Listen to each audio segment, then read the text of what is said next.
Well, if I could have your attention, please. Good morning, ladies and gentlemen, and welcome to the Township of Georgian Bay Committee of Adjustment. My name is Michael Ferguson, and I will chair this portion of the meeting, and I hereby call the meeting to order.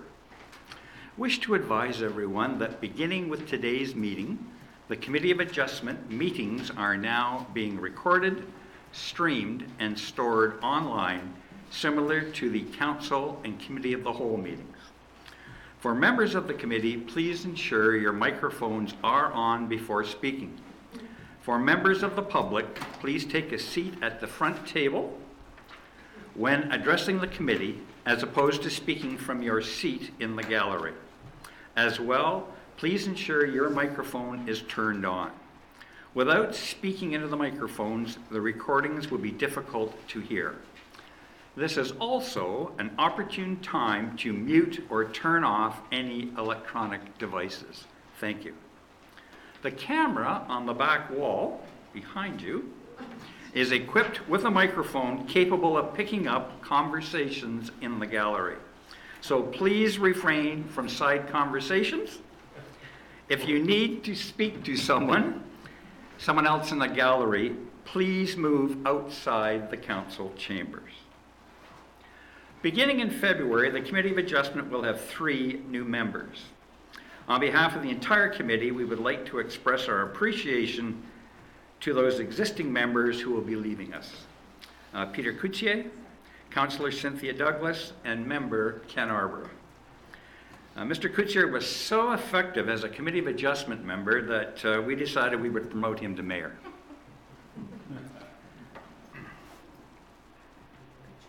The committee appreciated his ability to see issues from all sides and promote well-thought-out comments and ideas.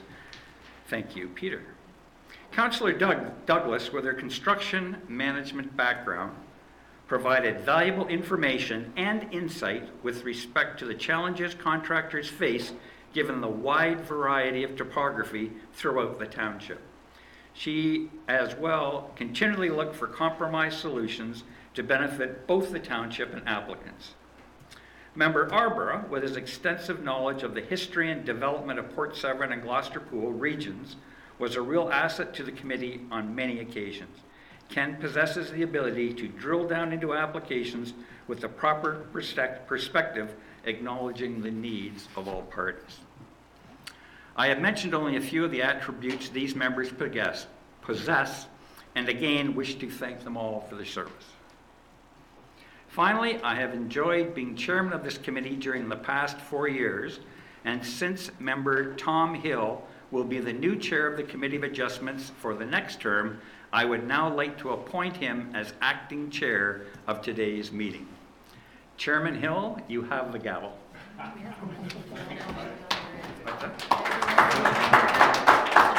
And just before we do that, Tom, I have a resolution before me.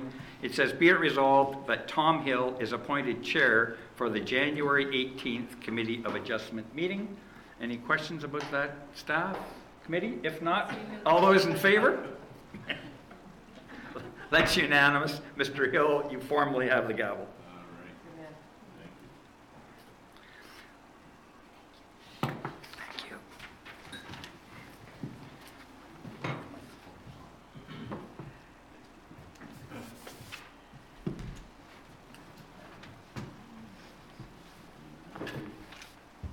Thank you, Mike.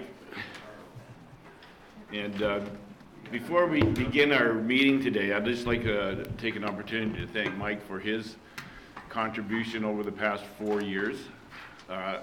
Mike stepped in as the chair of our committee back when we were revising the official plan for the Township of Georgian Bay, and also a new township bylaws, 1475.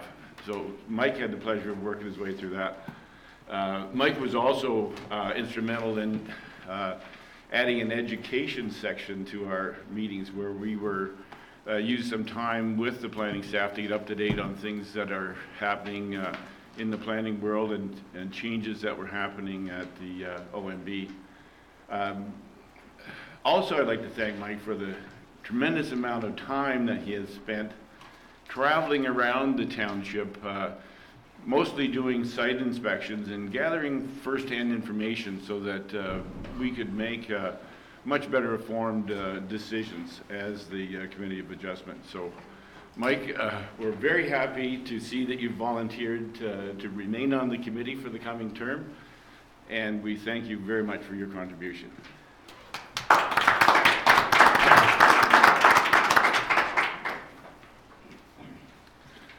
Okay, this morning, there's a public meeting scheduled for 6 minor variance applications. I'll briefly summarize the procedure to be utilized for the meeting. First, the Secretary-Treasurer will advise the committee of when, how, and to whom notice of each of the hearings was circulated for the applications being considered. Next, each of the applications will be considered separately. Planning staff will advise of the purpose and effect of the applications and provide any other information that is relevant. The Secretary-Treasurer will summarize any correspondence on file, and from there the applicant can make a brief presentation if they so choose, and the public will have an opportunity to speak to the application as well. After the public forum, the committee will then deliberate on the proposed applications and consider a motion either to pass, defeat, or defer the decision for the applications. The minor variance applications being considered this morning are A18-39 for Zhao at 423 Crooked Bay Road, A18-40 Dow's at 176 Holliday Road, A1841 Aquino at 155 West Shore Road, and then there's more of that. And also A18-42, which is Aquino at 159 West Shore Road, A1844, which is Canizares at 36 Beach Avenue in Mcteer, and then finally A1847 Armstrong at 4 Island 1460 in Georgian Bay. Before we begin, are there any declarations of pecuniary interest? Okay, seeing none, we could ask the Secretary-Treasurer if we have received any correspondence. Thank you, Chair. Notice of each of the applications was sent by first-class mail to the respective owners and assessed persons within 120 meters, 500 meters, or 800 meters, and to those persons and agencies likely to have an interest in the application. These notices were sent at least 20 days prior to this morning's meeting. Included in each notice was an explanation of the purpose and effect of the application and a key map showing the location of the property. Other relevant information may also have been provided. These circulations were provided in accordance with the provisions of the Planning Act 1990. Okay, the first application is A18-39 for Mr. Zhao at 423 Crooked Bay Road to the planner.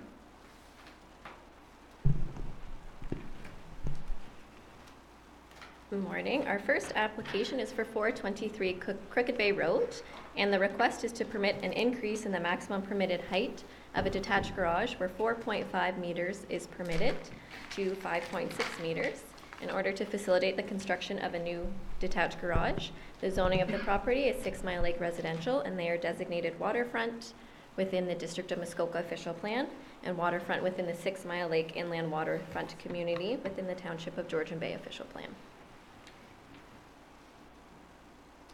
You can see the subject property located on the screen in black.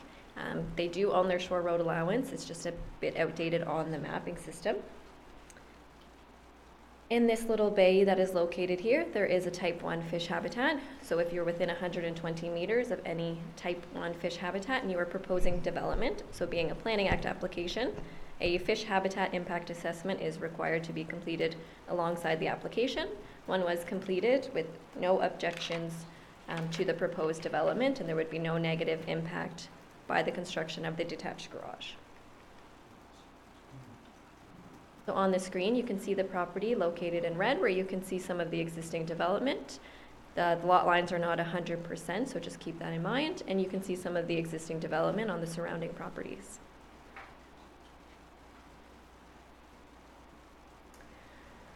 The garage is being proposed in this location here, so it is set back beyond 20 meters from the water. It's about 50 meters from the water, and it is behind the existing cottage.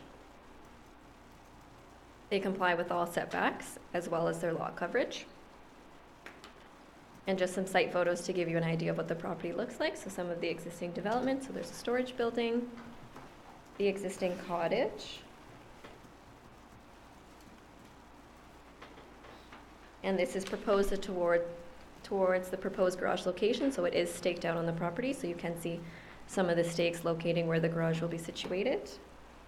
So this is looking south. And then looking west towards the rear of the property line. So as you can see, the topography does increase towards the back of the property, which will act as a buffer. And this is looking east towards the shoreline, so you can see there's some significant vegetation that would act as a buffer to buffer the proposed garage. And a view from the proposed garage towards the existing development on the property. So in the area where they're proposing, it is the low spot on the property, so it acts sort of as a bowl. And then another view of where the garage will be located, looking southwest. And this is standing at the front of where that proposed garage will be, looking towards the shoreline. So as you can see, there will be minimal visual impact from the shoreline. And some views of the shoreline. So this is looking south. Looking east out into 6 Mile Lake. And looking north. And then that rear topography at the back of the proposed garage location. And standing on towards the edge of the property, looking towards the existing development, and then behind this vegetation setback will be where the proposed garage will be located. And this is looking to the west. Just an idea of what the proposed garage will look like. And then the floor plans. So the intent of the maximum permitted height is to limit scaling and visual impact on a property in order to protect the aesthetic quality of the shoreline. It's to ensure that the proposed structure is to remain accessory and subordinate to any existing development. So the proposed garage does meet all setback requirements and the maximum permitted lot coverage, which on 6 Mile Lake is 8%. The garage will be well buffered by the rear lot line, given that increase in topography and the existing vegetation on the property. The height will be less than the existing tree canopy, so it will not peak out beyond the existing vegetation. And site plan control has been added as a condition of approval in order to maintain all existing vegetation on the property. The applicant is here if you have any questions for himself or if you have any questions for myself. Thank you, Dana. Has there been any written correspondence on this application? There was no correspondence received. Okay. I see the applicant is already in place, and if you could please identify yourself and add any comments you may have for this application. Good morning, Chairman Hill, everyone. My name is Joel De Silva, and at this time I have no presentation. Okay. Is there anyone in the public that would like to make comments on this application? Okay. Seeing none, I will bring this application then before the committee. Are there any committee members that have comments or questions or comments on this application? Councillor Douglas. Thank you. I'm just kind of curious, what is the purpose of the increased height? You know what, we'd like to use it as some storage because our place is quite small. We have no closet space whatsoever, so we've got a lot of things, and maybe we just like to use this as storage. I mean, we're building a garage, we might as well put some storage up above. Fair enough. Okay, thank you for the answer. You're welcome. Member Ferguson. So the intent here is not to have any living space above the garage? No, not at this time, no. Because now you're putting in some really nice windows. I wondered if Well, I mean, possibility. it may be in the future, sometime down the road, but not at this time. Would that be an approved use of the building, converting it to, say, a living accommodation? Through you, Chair Hill, I'll have to get used to that. Given their lot size, they would be permitted to have a sleeping cabin. There's currently no sleeping cabins on the property right now. I'm not sure what the total square footage of the second floor, but it would need to comply with the size requirements of the 600 square feet. They could have potential to turn it into a sleeping cabin, but they may have to provide the floor area so that it's only 600 square feet being used for sleeping. And as a follow-up, if that were the case, would they need to apply for a building permit to complete that conversion or not?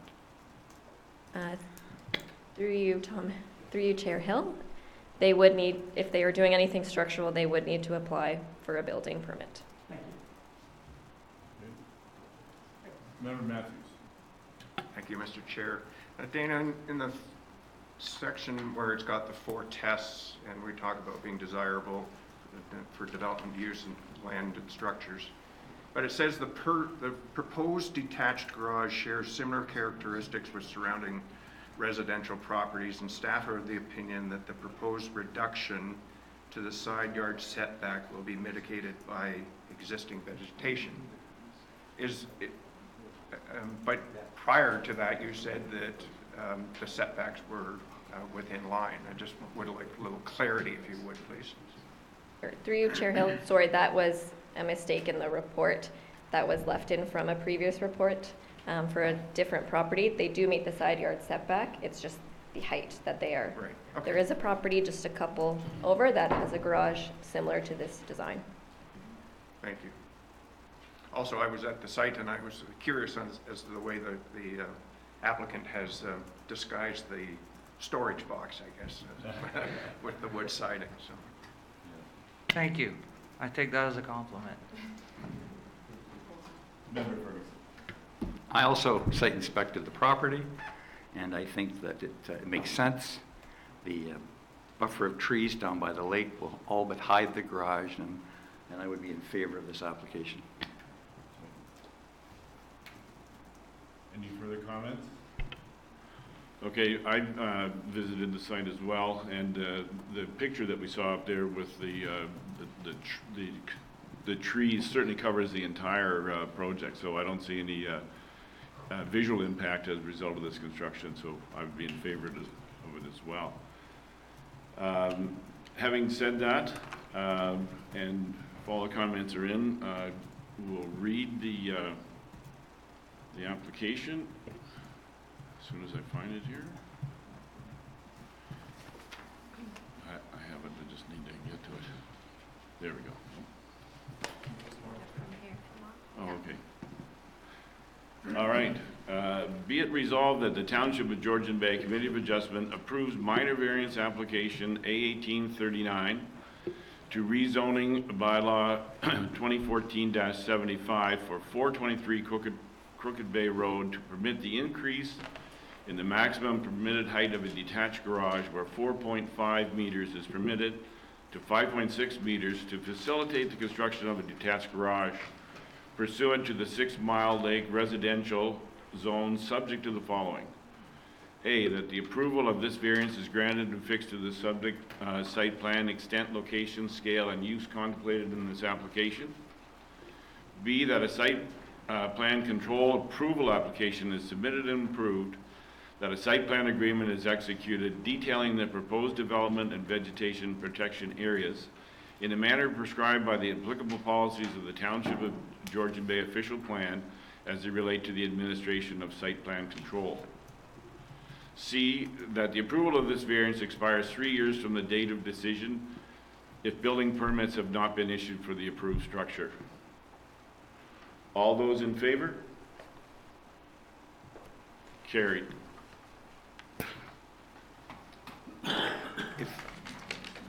Can I interject for just 1 second here? Are you familiar with site plan control? No, I'm not. Okay. Site plan control is a legally binding agreement which will be registered on title. The cost is $500, which you get the pleasure to pay. So I would say, and until that agreement is complete, signed, and registered, you will not be able to get a building permit. So I'd suggest you get in touch with the planning Okay. department, and have them guide you through beginning that process as soon as possible. Okay, Thank you. thank you very much. Okay,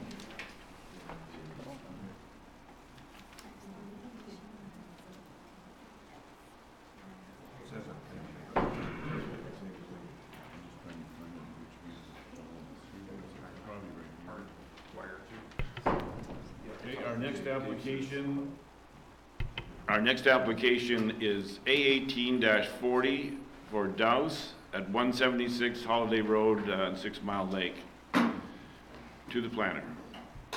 Good morning. So our next application is for 176 Holiday Road, and they are requesting to permit an increase in the maximum permitted width of a dwelling where 25% of your lot frontage, which is 16 meters, is permitted, to 33% of lot frontage, which is 21.3 meters.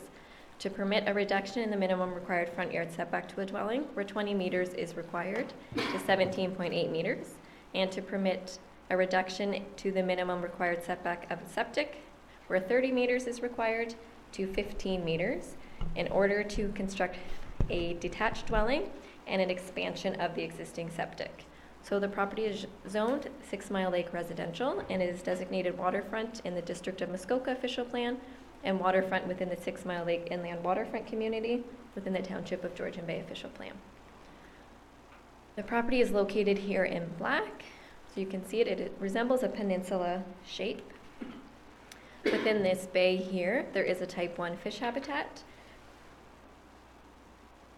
A fish habitat impact assessment has been submitted with the application, and it was recommended that the proposed dwelling and the expansion to the existing septic will not negatively impact the type 1 fish habitat, and they have outlined several recommendations for during and post-construction.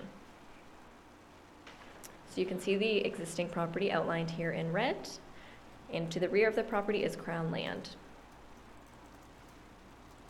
There are 2 cabins on the property, which you can't really see in the aerial, and they are proposed to be demolished. So here is the survey. The next slide is a site plan, which is a little bit clearer to see. It doesn't have all of the elevation points, so it makes it easier to be read. The surveyor had plotted on a setback of 18.4 meters. The site plan that was submitted alongside the application says 17.8 meters. So we are going to vary the 17.8 meters to give them a little bit of extra room when they are constructing the cottage. So again, here is that site plan. So dwelling width, since it resembles a peninsula property, it's going to be measured on a diagonal because we would take the most restrictive measurement, which is the 21.3 meters or 33%. So they are requesting a setback of 17.8 meters to the high water mark, and it is the same on the rear side of the property, 17.8 meters. So they do have a restrictive building envelope, so you can see the building envelope is there, which is the 20-meter setback. So they have worked to try to fit as much of the cottage into that building envelope as possible. And they're maintaining an adequate setback from the shoreline. And you can see the existing cabins that are located here, which will be demolished. The existing septic is located here, and they are proposing an addition to it, to the rear of it, so they would not be encroaching further towards the shoreline. And then just to give you an idea of what the property looks like, so you can see some of the stakes on where the proposed cottage will be going. And you can see the existing mature vegetation that is on the property. So this is looking south. And this is a view to the east, and you can see again those stakes there. This is part of the development area, and you can see the vegetative buffer between the shoreline. These are the existing cabins that are proposed to be demolished for the construction of the new dwelling. And this is looking northwest into that general development area. And again, looking north, so you can see the stakes showing where the proposed development will be and the cabin that will be demolished. This looking northeast and to the point of the property. And then again, standing east, looking towards the development area, as you can see it's staked out. And the southeast view of the lands. So as you can see, there will be a vegetative buffer buffering the proposed cottage. And this is the vegetative buffer between the northeast and that type 1 fish habitat, so looking towards that back bay there. And this is standing looking south towards that proposed development area. So some vegetation will have to be removed, but the majority of the vegetation within that 17.8 meter shoreline buffer will be maintained. And this is the bay with the type 1 fish habitat in it. And then just some view of the shoreline, so looking southwest, southeast, and then looking towards the north and northwest. Just an idea of what the proposed cottage is to look like. These are the north and south elevation, so the front and the rear elevation.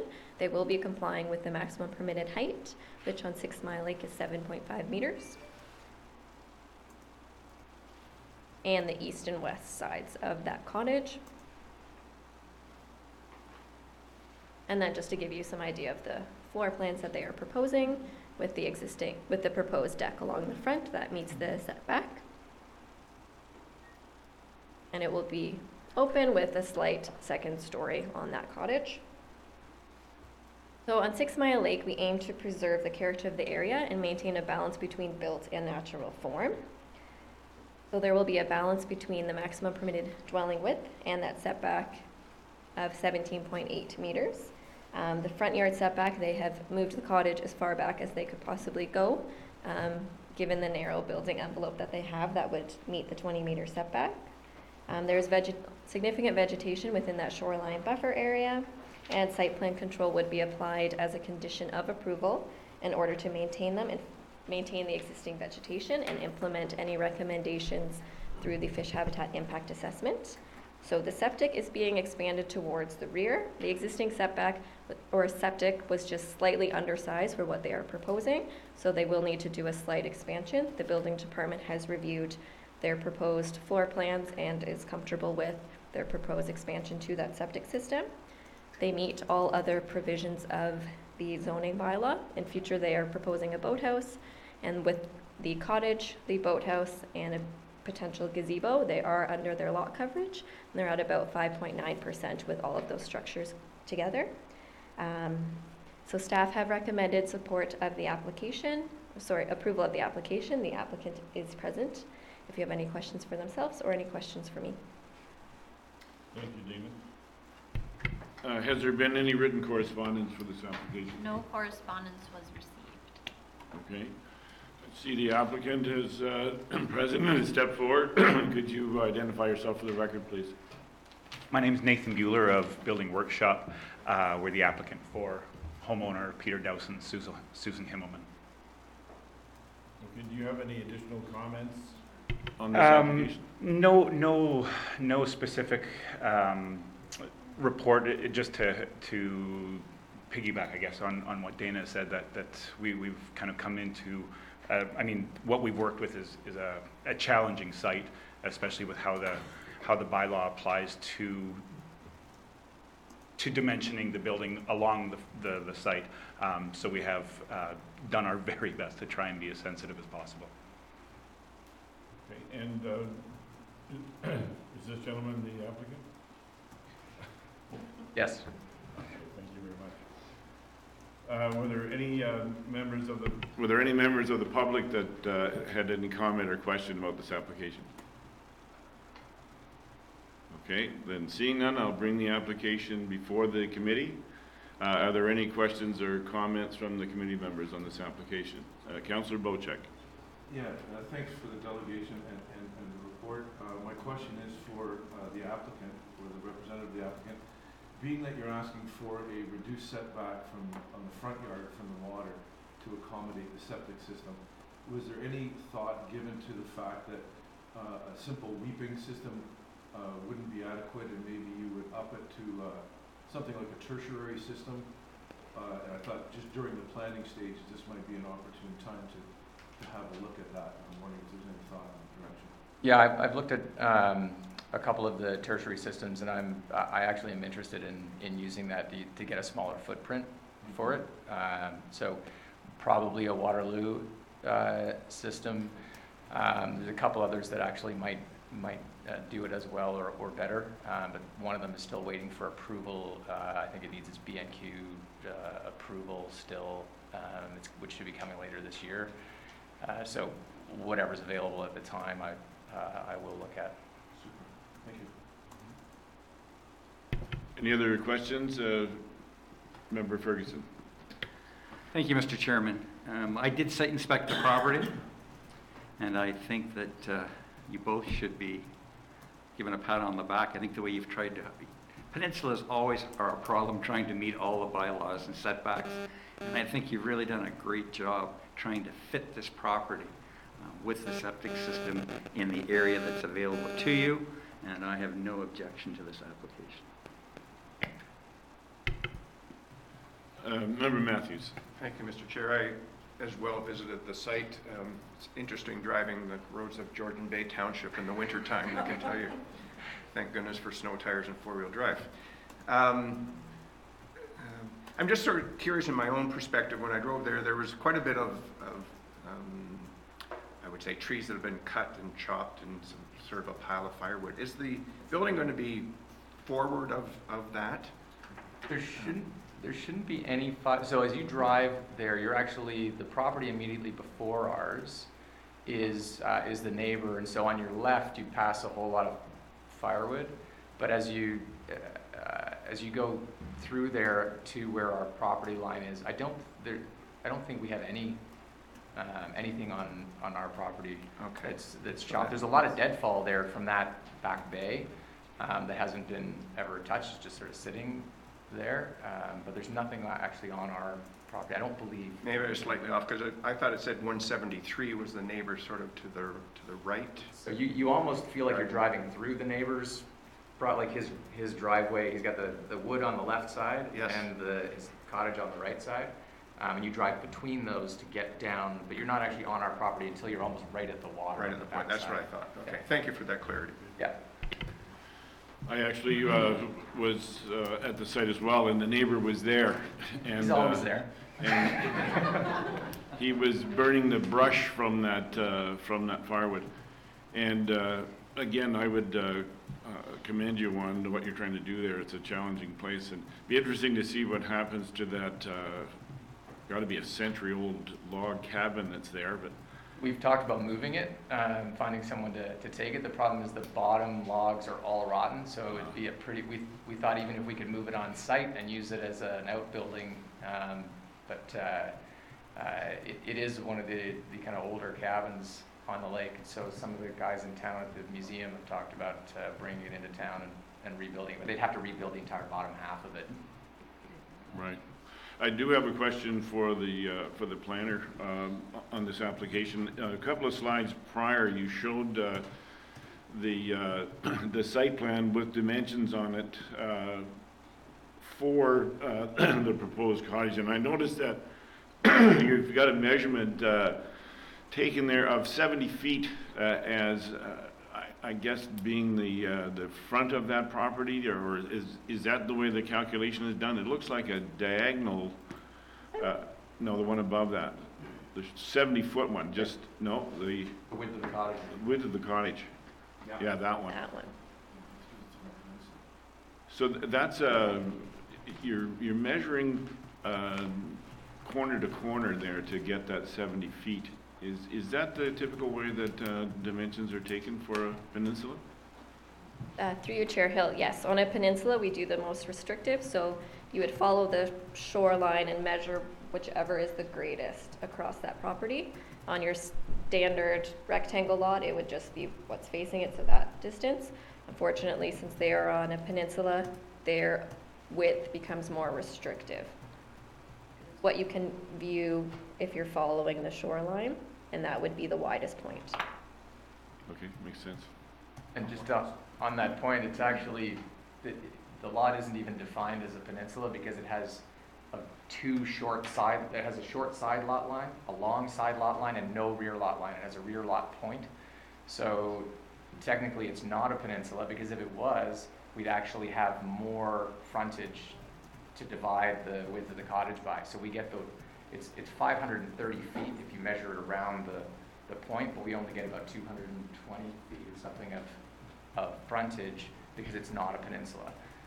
If it was a peninsula, we'd have 280 feet or something to divide by, so we'd be even less on so we get the worst measurement on the cottage and the worst measurement on the frontage to get the highest possible ratio because of that little tiny side lot line. Hence the words most restricted. For that. Yeah. Right. Okay. Just Mr. Ferguson. one other quick thing I want to mention. When we arrived on site, the entire project was staked out. And we asked for that. We don't always get it, but it certainly makes our job a lot easier because we can visualize exactly where things are going to be. And it's a great benefit, so thank you for that. I'd love to say we did that for you, but we really did it for me and my wife so we could see where stuff was going to go. Okay, if there's no further questions or comments, I will read the application. Be it resolved that the Township of Georgian Bay Committee of Adjustment approves minor variance application A18-40 to zoning bylaw number 2014-75 for 176 Holliday Road to permit an increase in the maximum width of dwelling where 25% of lot frontage, 16 meters, is permitted to 33.3% of the lot frontage, 21.3 meters, to permit the reduction in the minimum required front yard setback to a dwelling where 20 meters is required to 17.8 meters, and to permit a reduction in the minimum required front yard setback to a septic system where 30 meters is required to 15 meters in order to facilitate the construction of a detached dwelling and an expansion to an existing septic system pursuant to 6 Mile Lake residential zone, subject to the following: that approval of this variance is granted and fixed to the subject site plan extent, location, scale, and use contemplated in the application, that a site plan control approval application is submitted and approved, and that a site plan agreement is executed detailing the proposed development and vegetation protection areas in the manner prescribed by the applicable policies of the Township of Georgian Bay official plan as they relate to the administration of site plan control. And C, that approval of this variance expires 3 years from the date of decision if building permits have not been issued for the approved structure. All those in favor? Opposed? None. Motion is carried. Once again, I'll just ask the question, are you familiar with site plan control? Yep, we have one in place already for our other property. Thank you very much.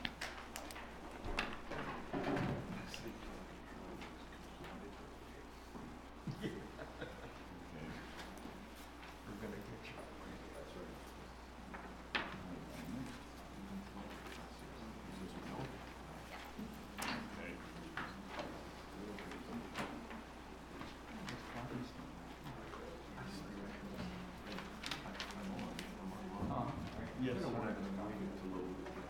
Did you sit it? Yeah, hand it over. I like to hold confident. I was there. Yeah, that's what I should have, I usually do that. I didn't do that. Our next application is A18-41, Aquino for 155 West Shore Road. To the planner. Good morning. So our next application is A1841 for Stephanie Aquino, located at 155 West Shore Road. So the purpose of this application is to permit a minimum front yard setback to the main dwelling where 20 meters is required to 15.54 meters, a minimum front yard setback to a deck where 16 meters is required to 10.47 meters, and to permit a maximum height of a main dwelling where 8 meters is permitted to 8.2 meters. And this will facilitate the development of a new single detached dwelling on the property. So here we have a location map of the subject lands. As you can see, it's located just northwest portion of Gloucester Pool and south of White Falls Road. As you can see, surrounding there are some similar residential lots, and also to the north and the east there is Crown land. The property is located within 120 meters of a provincially significant wetland just within here in the Crown land area to the east. And it should be noted that an environmental assessment was submitted as part of the application. So the lands are currently designated residential waterfront in the official plan and zoned shoreline residential type 1 in the zoning bylaw. So here we have an aerial of the property. The lands are currently developed with a single detached dwelling, a shed, an old cabin, and an outhouse, and shoreline structures are a boardwalk and a dock. Again, as you can see, there are no directly adjacent private landowners to the north or to the west, only south, which is currently owned by the applicant as well. So for some visual perspective on what is being proposed here, as you can see here, the blue cube is what currently exists as the footprint of the dwelling, and the red outline is what is being proposed. So for instance, the dwelling is actually proposed to be set back 2.49 meters, which is about 8.2 feet further back from the water than it currently is. And also the deck area would be 2.67 meters, which is approximately 8.7 feet further back from the shoreline. And again, you will see in some photos, but this here is essentially being dictated by the topography of the site, hence the request for the reduced front yard to the dwelling and the deck. So here we have a proposed elevation for the structure. So again, we will see in the photos, currently a portion of the dwelling is 2 stories in the back, and they are being proposed to extend that to the front. And there will be a portion of a walkout basement type area, again, depending on it is based on the topography in the sense of how much square footage they're getting, so there is a small walkout area to there. And again, the height here is being measured from the average grade up to the midpoint of the roof, and they're asking for less than a foot higher than what is being proposed, that 0.2 meters. So here we have some photos. This is the edge of the driveway facing northeast. You can see in the distance the existing dwelling and the old cabin structure. Another shot here from that boardwalk that just crosses the creek area to where the dwelling is.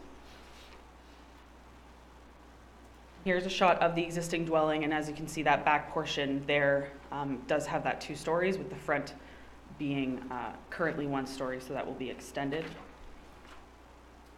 And just a view of the southwest yard of the dwelling. You can see some of the accessory structures in the back. And just a closer shot of that 2-story portion of the dwelling. The accessory structures.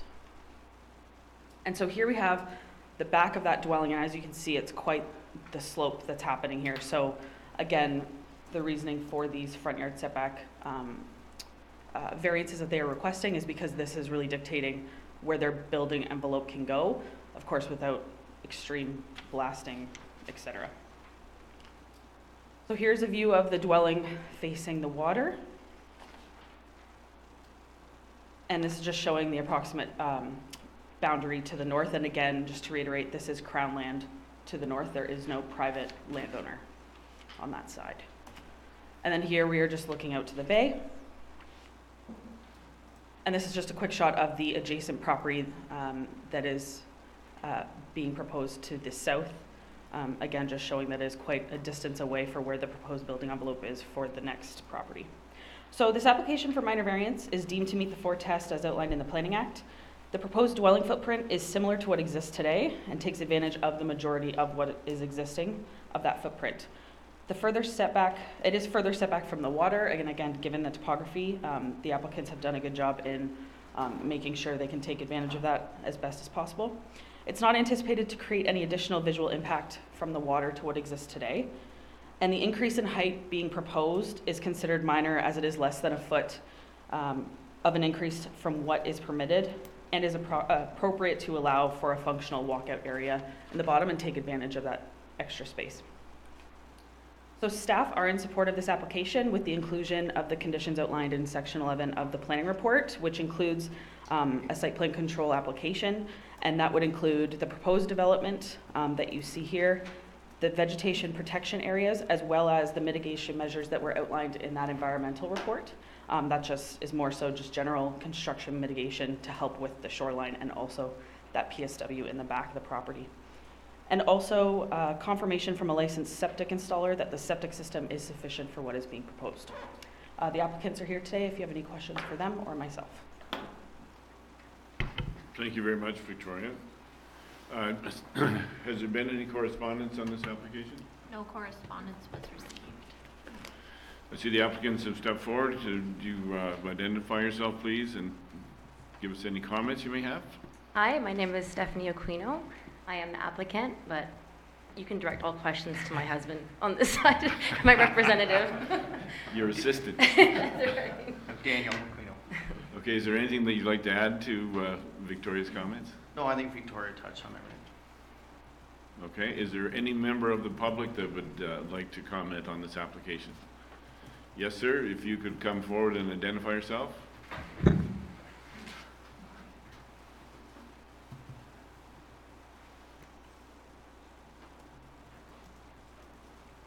Good morning, thank you.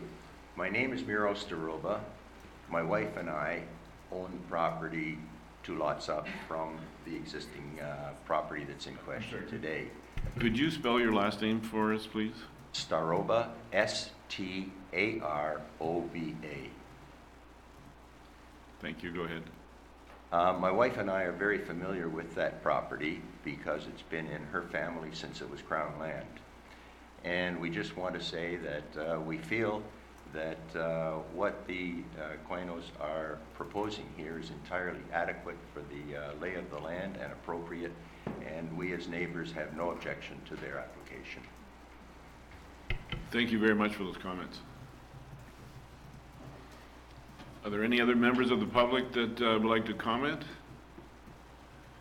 All right, seeing none, I'll bring the application before the committee. And Councillor Douglas. Thank you. You know, this is indicative of what our topography is like, where you're limited to what your land use is with the heights and so on of rocks and things behind you. I'm very familiar with that because my property is very similar. And I think what you've done is quite admirable. You've tried to move it a little bit further back from the water, and I think you've done a great job. I have no issue with this application. Thank you. Yeah, that was a big focus for us. I don't want to blast rock. I don't want to take trees down. That's why we bought the property. It's very private. We've tried our best to move it back. We've tried our best to keep it in the same footprint. So yeah, I appreciate the comments. Thank you. Member Matthews. Thank you, Mr. Chair. I attempted to visit the site on Monday. Got to the roller coaster or dropped like about a 90 degrees straight down and wondered, what do I do now? But, you know, I think you have a net improvement here of moving it back. The footprint generally is the same, but you are trying to move it back from the shore. So I commend you, and I think it's a great application. Thank you. For those members who don't have good snow tires, I did go to your property and I'm here. I got there and I got back. Got back. The only other, there was no other tracks other than I think there was a wolf or a coyote that had been down in there. One of the things I did notice that your both shed doors are wide open and the sheds are empty. I hope you left it that way. I agree with the comments so far. That is an excellent use of that property. The rock outcropping behind is not to be understated. You know, it's a mountain. It's a long way up there to the top, and moving it back the small amount you did, I think, is a question. The one question I would have though for our planners is that we're looking for site plan control here. Because of the snow that was there, I couldn't tell whether there was vegetation in front of the cottage near the dock, or whether it was rock. But there's not a branch or a leaf, you know, between your cottage and the water. And is there an anticipation there of having some vegetation restored to that area following construction? Yeah. So right now, between the cottage and the water, there is nothing. We actually. One of the reasons of moving the cottage back, I don't know if you noticed, there's a large tree right in the corner of the existing cottage. So the cottage was shifted in all attempts to save that tree. Now, obviously, we'll see what happens when we start, but it is directly next to the existing. We do intend on some form of landscaping in front to create somewhat of a buffer, but there's not much room between the shoreline and the edge of the cottage. Okay. And if I could ask planning, is that a requirement of site plan control that there's some vegetation be reconstructed there? Through you, Mr. Chair, it could be a requirement, or it could be added. What we would also do is provide the applicant with a copy of the DFO shoreline primer that shows sort of what a revegetated shoreline, like sort of best practices of what a revegetated shoreline could look like, to provide them and educate them on some additional. But regarding the vegetation on the shoreline, as I recall, that's pretty much bare rock. The portion that is does have topsoil. Like when you walk out off the end of your dock or beside your dock, is it rock or is there soil there? On one portion there is soil, minimal, and then you'll see rock into the water. Are there any other questions or comments from the committee? Seeing none, I'll read the application. Be it resolved that the Township of Georgian Bay Committee of Adjustment approves minor variance application A18-41 to zoning bylaw number 2014-75 for 155 West Shore Road to permit a minimum front yard setback to the main dwelling where 20 meters is required to 15.54 meters, to permit a minimum front yard setback to a deck where 16 meters is required to 10.47 meters, to permit a maximum height of the main dwelling where 8 meters is permitted to 8.2 meters, to facilitate the development of a new single-family detached dwelling and deck pursuant to the Shoreline Residential 1 zone, subject to the following. That approval of this variance is granted and fixed to the subject site plan, extent, location, scale, and use contemplated in the application. B, that a site plan control application be submitted and approved, and that a site plan agreement be executed detailing the proposed development and vegetation protection areas, as well as control. And C, that the confirmation from a licensed septic installer is provided to confirm that the existing septic system is sufficient to service the proposed new dwelling. And D, that approval of this variance expires 3 years from the date of decision if building permits have not been issued for the approved structure. All those in favor? Carried. Mr. Chair, there's been a request here that we take a 10-minute recess for a bio break. Yes, Yeah, that's true. Maybe they didn't hear it the first 2 times.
situations. They were quite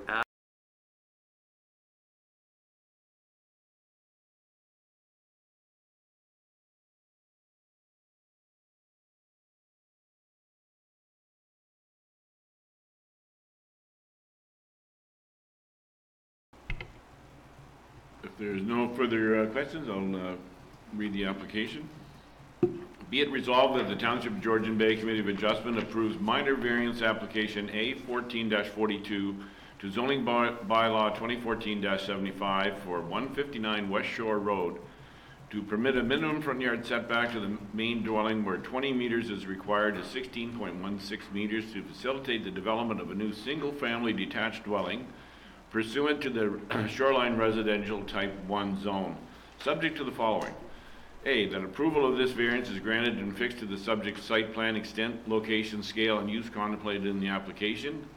B, that a site plan control approval application would be submitted and approved, and that a site plan agreement be executed detailing the proposed development and vegetation protection areas, as well as include the mitigation measures outlined in the environmental impact assessment report by LGL Limited, November of 2018, in the manner prescribed by the applicable policies of the Township of Georgian Bay official plan as they relate to the administration of site plan control.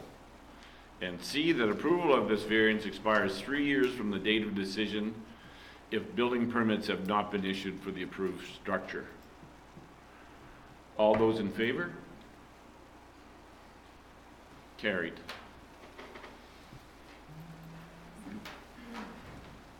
And now where's our next one? Oh, we need this.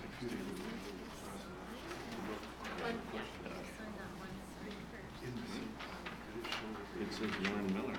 Don't sign there. Unless you want to do Warren Miller. For a day. For a day. Give me your credit card.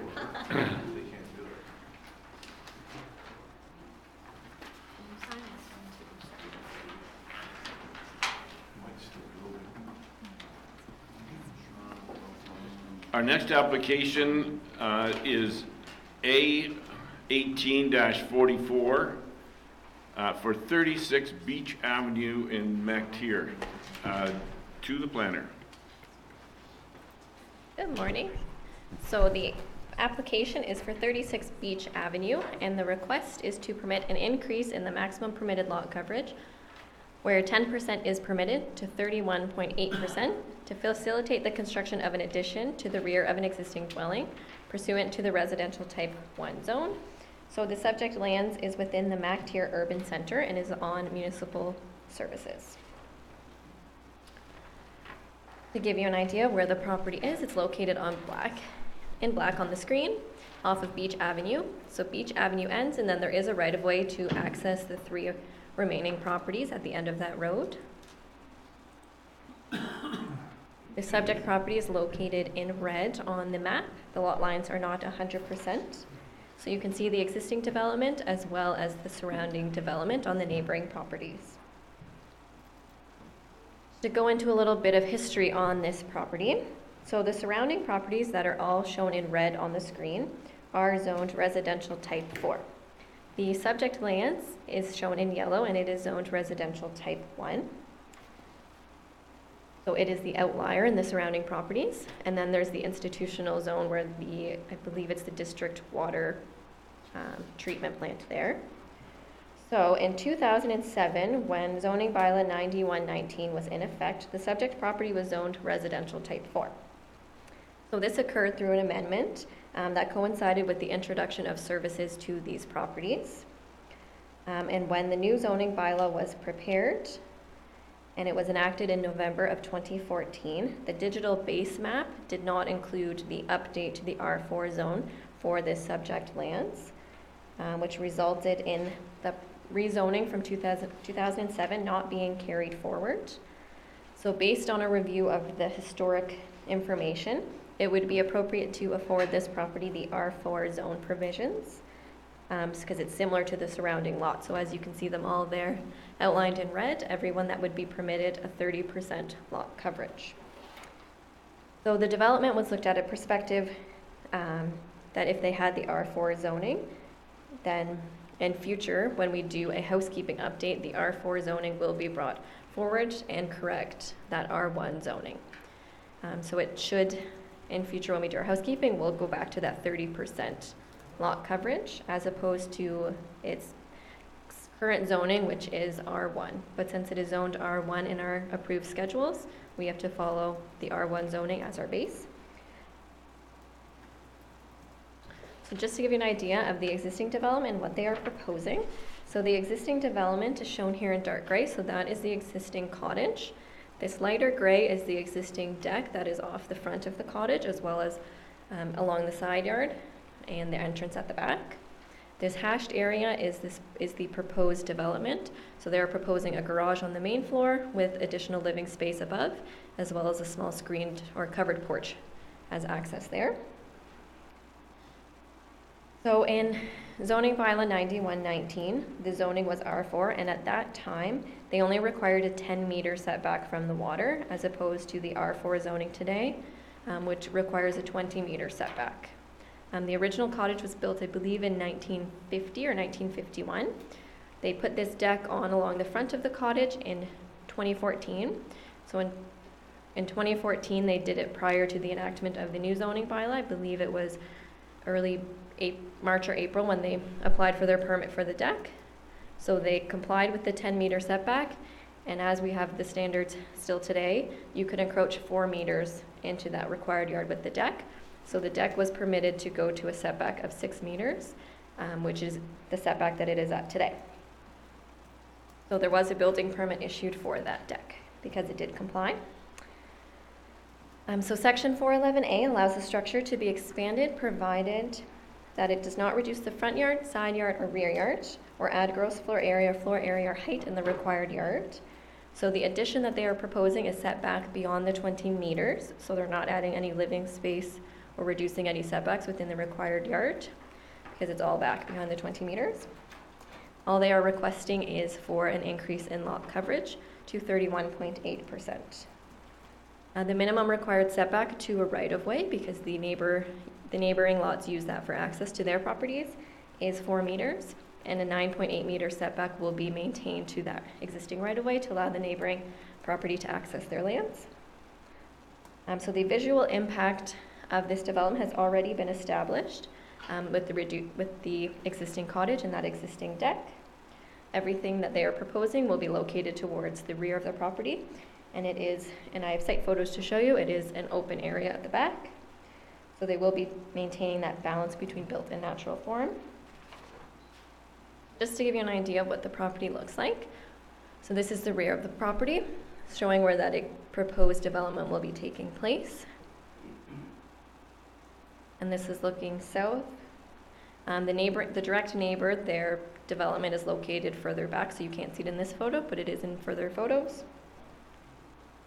This is standing south, looking towards the neighboring shoreline, as well as that existing deck.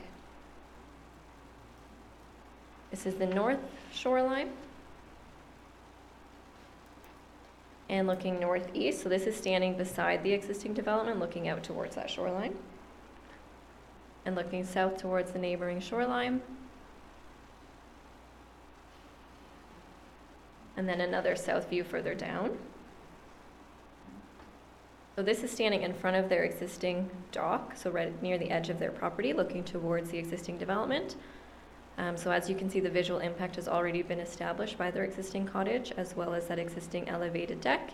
And in the back, you can see the neighboring cottage. This is standing towards the edge of the dock, looking back towards the proposed or the existing development. The height of the proposed development will be slightly higher, so you may see a little bit of the peak above that roof line, but not a significant amount.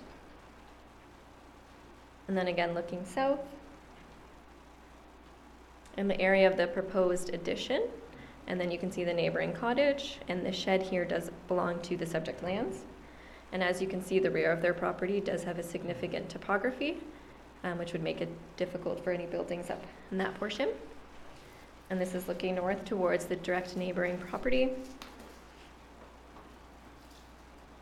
and the existing shed, and the increase in topography at the rear. and showing that proposed development area to the rear there. And the neighboring cottage. So the neighboring cottage would be permitted a height of 10 meters. The subject lands is only permitted a height of 8 meters, and I believe the addition is about 7.5, so it will be lower than the neighboring cottage. And this is that shared right-of-way that provides access to the 3 cottages off of Beach Avenue. And this is an idea of what the proposed addition will look like. So you can see the existing development. It's in the hashed area and the proposed addition. So it will be a garage on the main floor with living accommodations above. And then just a view of that back portion of it. So as you can see, the peak does exceed the existing development, but still in compliance with the zoning bylaw. The existing and proposed main floor. So as you can see, it will be a 2-door garage. And with additional living space above. So in total, there will be 4 bedrooms total. So staff have recommended approval of the application. So if in future, when the zoning bylaw does correct the zoning back to that R4 to allow them with the 30%, they will be in line with what the neighboring properties are permitted to develop to. If they choose to go up to the 30%, they would only exceed the 30% by 1.8% lot coverage. And there will be site plan agreement applied to the property in order to protect the existing vegetation. So there is a vegetative buffer down the side of the property and a few trees along the shoreline. The applicant and agents are present if you have any questions for myself or for them. Thank you, Dana. Has there been any correspondence on this application?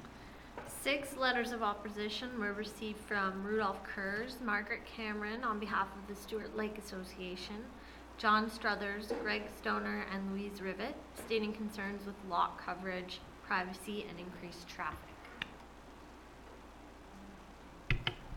Thank you, Lauren. I see the applicants have seated already. Could you identify yourself, please, for the record? My name is Joel Tanner and colleague Lindsay Bruce from Simple Design Studio. And the design studio again was? SMPL, Simple Design Studio.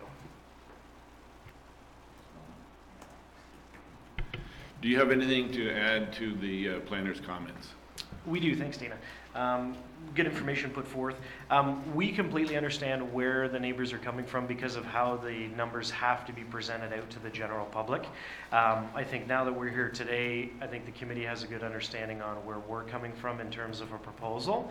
I will quickly touch on, we did read through the letters. Obviously there's opposition coming from the fact that we're technically allowed 10%. We're looking to propose the 31.8. One of the letters does note that they have substantial concern because of the existing deck, the existing size, the house in addition to the proposed additional living space. Because that deck is above the 1.2 meter height restriction, it does fall into the lot coverage category, so that's already been included in our 31.8 ratios. So because of what Dana touched on the fact that we should have been rolled into the same categorization as the neighboring properties, we're kind of dealt a hand where we have to fight and struggle to get what we want out of the property. The owners are a growing family, so there's 3 generations now that are visiting the cottage. There's no intent to disengage the 2 structures. Everything is going to be used as one cohesive building with 4 bedrooms. They did want the additional living room square footage above the garage because of grandkids coming into the picture. So it is a multi-generational use cottage. And there was another notation within one of the letters just regarding, additional traffic, the easement issues.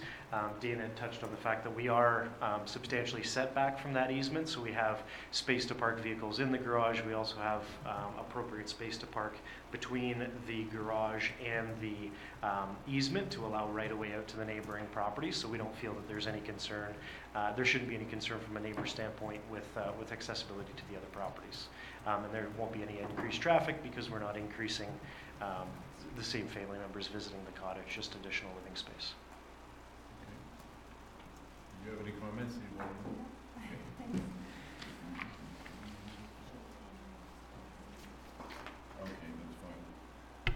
Okay, thank you very much. Are there any members of the public who would like to comment on this application? Yes, please step up to the mic and identify yourself for the record, please. Good morning, Chairman Hill and committee members. My name is Margaret Cameron, and I am president of the Stewart Lake Association. As a lake association, we represent just over 60% of the waterfront property owners on the lake, and one of our mandates is to provide education to our members regarding the stewardship of the lake and the importance of property, vegetation, and shoreline buffers regarding the maintenance of water quality.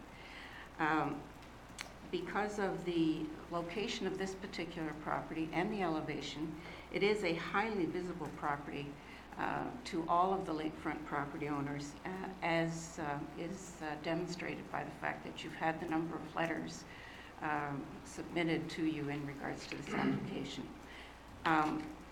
As staff have pointed out, the visual impact from the water of this property has already been established by the existing dwelling and deck. And I'm not going to reiterate what the association has already included in the letter that's on file, but what we would request, given that this property is likely going to be rezoned R4, is that it is still a waterfront property, even though it's zoned residential, and that the site plan agreement be rigorously enforced so that existing vegetation and the planting of native vegetation, it does in fact take place. That's our request. Thank you very much. Thank you for that presentation. Is there any other member of the public that would like to make comment on this application? Okay, seeing none, I'll close the public portion of this application and bring, bring the matter before the committee. Are there any members of the committee that would like to comment? Councillor Douglas. Thank you. Dana, if this is rezoned, is there a reason that this hasn't gone to council first to be rezoned, or prior to an application coming? Through you, Chair Hill. So when we received the application, it wasn't until we started looking into the history of it to see why it was R1 and not R4. So we knew that the neighboring properties were R4, so it was in keeping with what they were developing. So we did a further investigation to try to understand why isn't this one R4 just like the others. So since it is going to be future housekeeping, we're not sure the timeline on when that rezoning will be done. So this would allow them to develop now, and then we'll correct the issue to the proper zoning in the future. Okay, and just a supplement to that, if when they become R4, what would the overage be? Would it just be the 1%? It's 31 rather than 30. Is that correct? Yeah, they're requesting 31.8, so it'll be 1.8% over. 1.8%, so it's fairly minor. Excuse me, Yeah. a little over 200 square feet. Yeah. Okay. It's quite minor. Yeah. Thank you. Any other questions? Councillor Bocek. Yeah, my question is to our planning department. If a zoning amendment was proposed to council, I understand you called it a housekeeping item. I'm not quite sure it's housekeeping. I think you probably have to come before council for approval. Would we be here today looking at a minor variance if the zoning amendment had been done prior to this application coming to the Committee of Adjustments? Oh, through you, Chair Hill. So if the zoning was corrected back to the R4, we would still be here today for a 1.8% increase over the 30%. So the number would be smaller than what they're proposing today. Okay, thank you.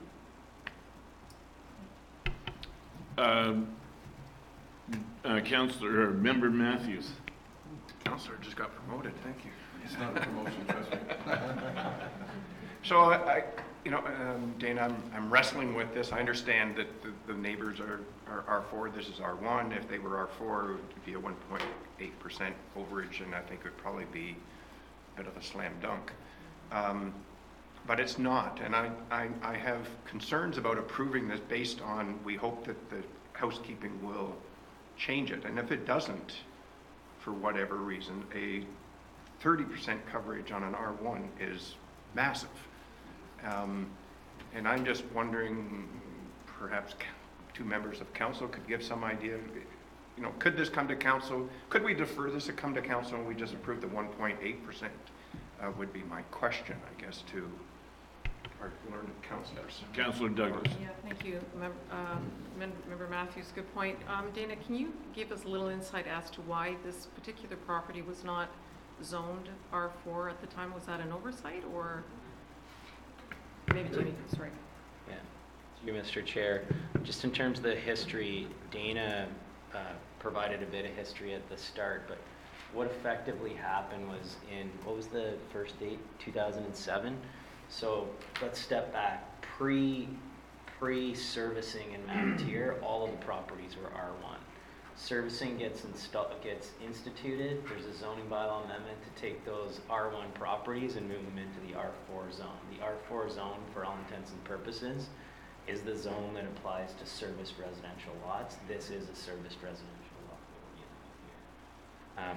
What happened was when we prepared the 2014 zoning bylaw, we got the shapefile data from CGIS, and for some reason, I don't know why, but this specific property still had the R1 associated with it when all the other ones had the R4, so it was incorrect in that shapefile.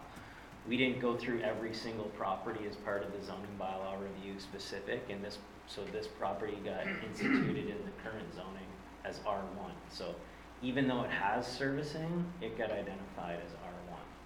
So that's the history of it. So through what a housekeeping amendment is it does get approved by, it would have to be approved by council at some point in time. But the intention is that service properties are R4, and that's what this is. So stepping back to the question from Member Matthews related to, I think what you were asking and struggling with is a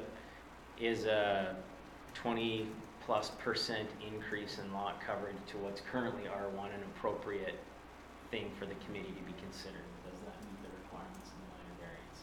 And if you go through Ms. Sutterby's report, what you'll note is that she's identifying that variance that's being proposed meets the 4 tests of a variance, whether it's to the R1 zone, which is what it currently exists, or if in the future it was to the R4 zone, she thinks it meets the test of the minor variance under both sets of circumstances. So in staff's opinion, it does meet the 4 requirements for a minor variance, even as proposed and as zoned currently. So that's the key takeaway. Okay, thank you for that, Jamie. It's, I think then it will come to council, and it's an oversight during the process of the change? Is that? That's our position for sure. I understand. Okay, thank you very much for that. That clarifies a few things. Councillor Bochek. Yeah, I'm following in the same vein as Member Matthews, that if this had have gone for a zoning amendment or a housekeeping amendment and passed by council, we'd be coming here for, less than a 2%, which I'm very comfortable with. The way it stands now, 30%, not very palatable. It's pushing the envelope to the upper end of things here. So personally, I'm not willing to move forward with this and give approval today. I would like to see a deferral until such a time that council makes a decision on the zoning, and then it can come back. But that's the way I think this should carry on. Member Albro. Through you, Chair, it's clear to me that the zoning is wrong, and that we should treat this as if it were correct zoning. Consequently, I don't support a deferral.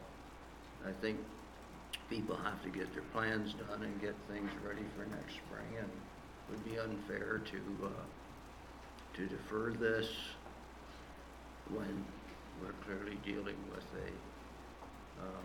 an error that occurred in 2007.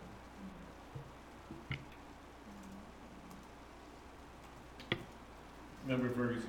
Is there a site plan here? Yes. Somewhere. There you are. Oh, okay, when I did a site inspection of this property, and I believe it's this side of the cottage. There were surveyor stakes in. Now, is there a required side yard setback here? There is of 2 meters, which they have proposed just slightly over 2 meters on that side. On The only this. thing I ask is because I saw the surveyor stakes coming all the way down. And at one stage, the stakes seemed to almost be underneath the corner of the deck. So I'm wondering, the neighbor claims, is there an encroachment here that needs to be cleaned up before we move on with this? The proposed addition does comply with the side yard setbacks. Let me just see if it's easier to see on here than on the screen. Because, I mean, it looked where some of the stakes are, it was certainly wasn't an 8-foot or 6-foot. The stakes were not 6 feet from the foundation of the existing cottage. And it looks as though it's going to be continued with the addition. And so I have a question there.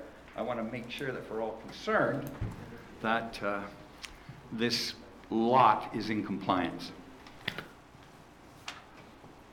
So the original cottage was built in 1950, I believe, or 1951.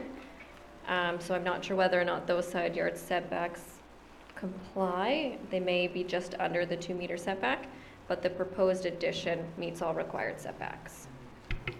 If I might just add to what Member Ferguson said, I did a site inspection as well.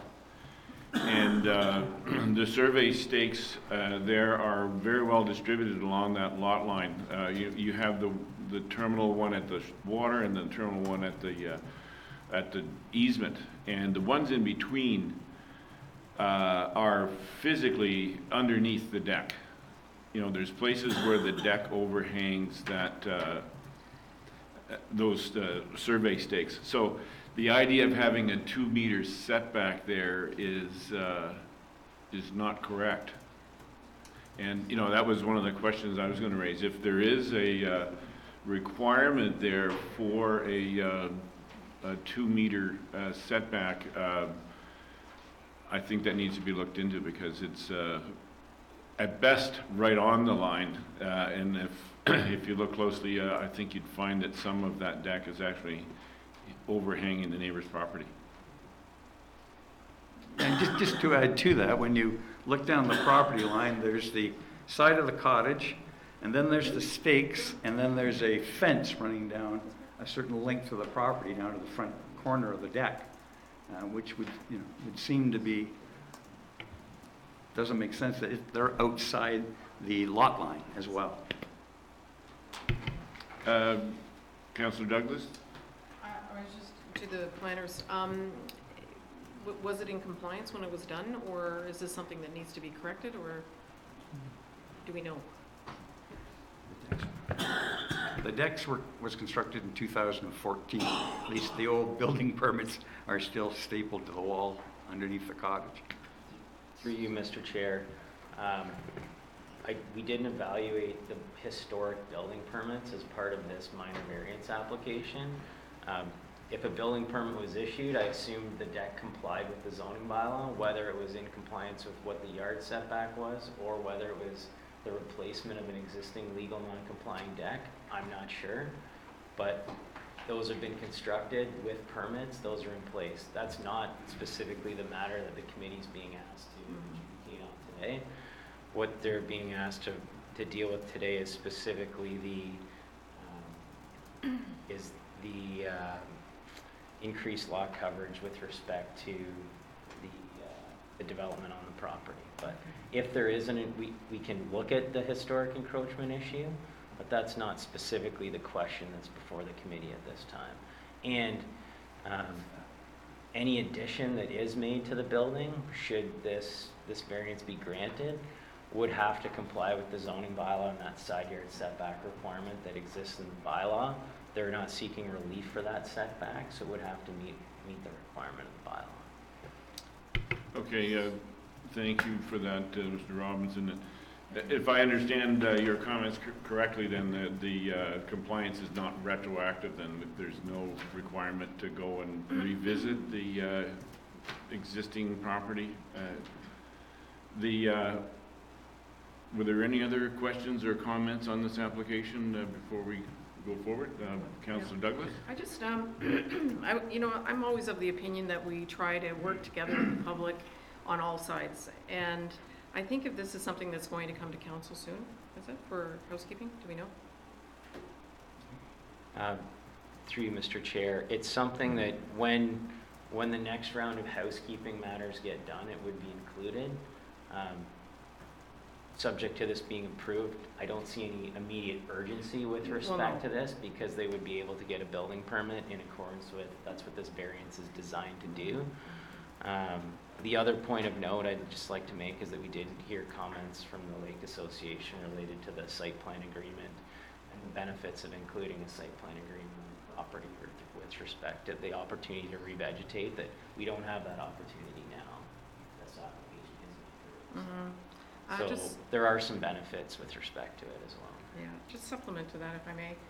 I'd really like to see the applicant not lose their money on this and have to come back again for a minor variance for 1.38 meters or whatever it is.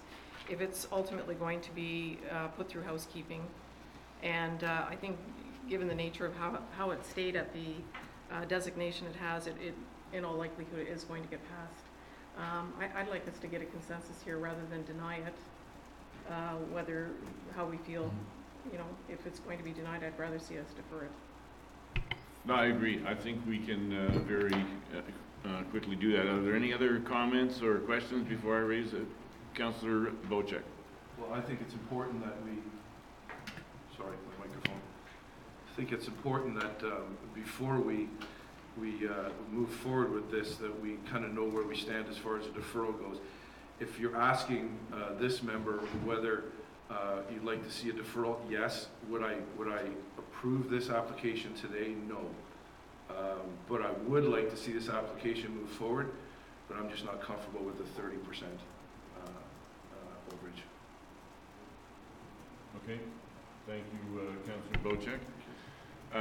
I think you sort of reflect the sentiment of a lot of members of the committee, and what we can do very quickly is get that consensus confirmed by a vote, and those in favor of deferral, please raise your hand. Do you not need to read the motion? I do. Yeah, we do. I know. But I'm getting a consensus first. Just a flavor. Okay, so I have 1, I have 2, I have 3, 4, 5, and 1 abstaining. All right, so, all right, I think we have a good idea of where we are. With that in mind, I will read the application. Sorry, Mr. Chair, can we just make sure in the deferral we get, if there's a reason for the deferral, whether it's you want the zoning to come into effect first, if that's the reason? We'll definitely do that, okay. Mr. Just want to make sure there's some direction for staff. Right. Okay, be it resolved that the Township of Georgian Bay Committee of Adjustment approves minor variance application A18-44 to zoning bylaw number 2014-75 for 36 Beach Avenue to permit the increase in the maximum permitted lot coverage where 10% is permitted to 31.8% in order to facilitate the construction of an addition pursuant to the residential type 1 zone, subject to the following: that the approval of this variance is granted and fixed to the subject site plan, extent, location, scale, and use contemplated in the application. That a site plan control approval application be submitted and approved, and that a site plan agreement be executed detailing the proposed development and vegetation protection areas and proposed planting in the manner prescribed by the applicable policies of the Township of Georgian Bay official plan as they relate to the administration of site plan control. And that approval of this variance expires 3 years from the date of decision if building permits have not been issued for the approved structure. And I would ask the question, all those in favor of deferral? Okay, we have deferral is carried. And the purpose of the deferral, again from the standpoint of the committee, is that we would like to see that the zoning for this property is in fact approved by the council of the Township of Georgian Bay, so that it is an R4. And therein, if the applicant can either adjust his application or return to the committee with a much request that's much more in line with the 1.8 that they're looking for. Yes, and I would request it at all possible. I realize how busy our planning department is. If we could bring that sooner rather than later for the applicant, as the building season is coming upon us, and should it get approved, it's going to have to go through the process.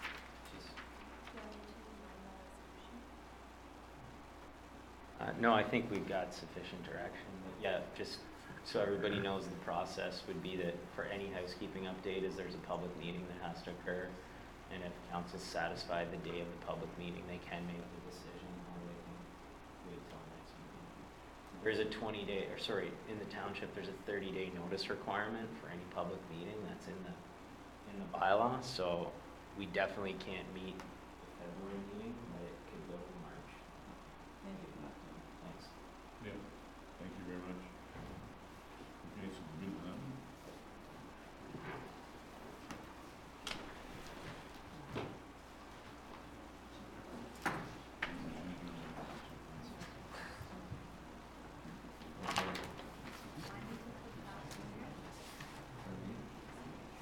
No, it's only one.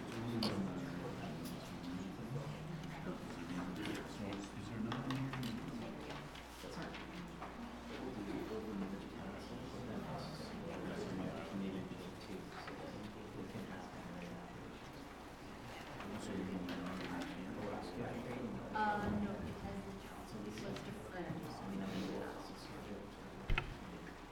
Okay, our next application is number 18-47 to zoning bylaw number 1475 for 4 Island 1460 in Georgian Bay.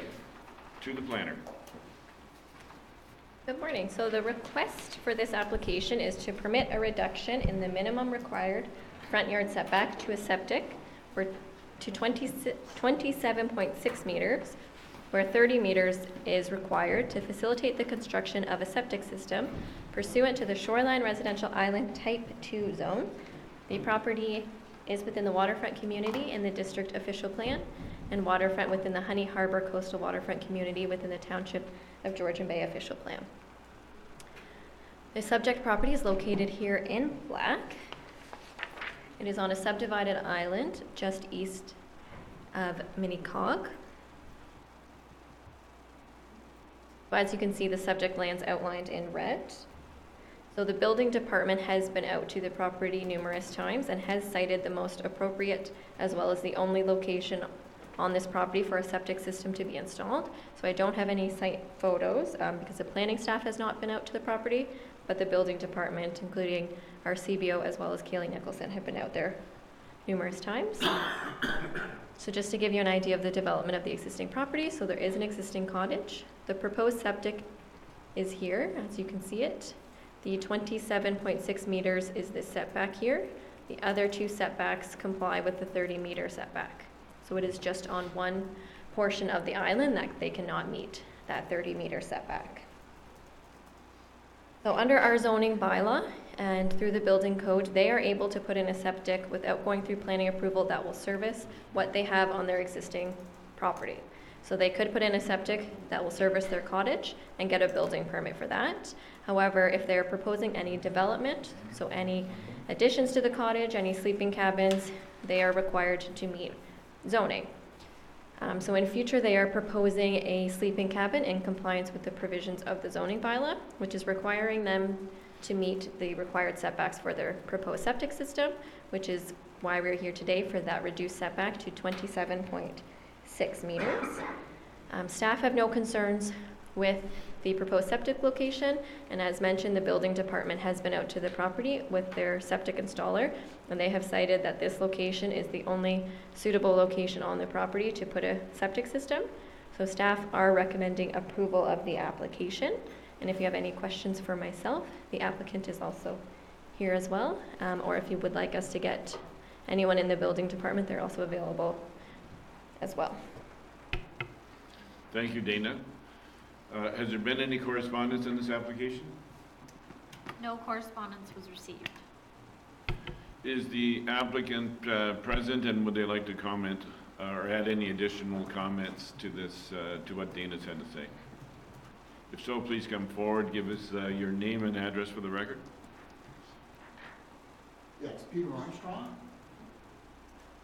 and I live at 228 Glenrose Avenue in Toronto. I'm not the applicant. I'm representing Linda. I'm her husband. Okay, and do you have anything to add to Dana's presentation? No, not really. We are looking at building a sleeping cabin, which apparently is why we need this particular septic system. But the sleeping cabin is not part of this proposal. Okay, thank you. Are there any members of the public who would like to comment on this application? All right, seeing none, I will bring the application before the committee. And if there are any questions or comments, Member Ferguson. Thank you, Mr. Chair. When you look at it, the building department has been out there, they've cited it, they said this is the best place, this is the size that's necessary if you add the sleeping cabin at a later date. Required setback is roughly 100 feet. It's requested about 91 or 92 feet, so we're talking a difference of 7 or 8 feet from the bylaw. I think it's very minor and we should approve.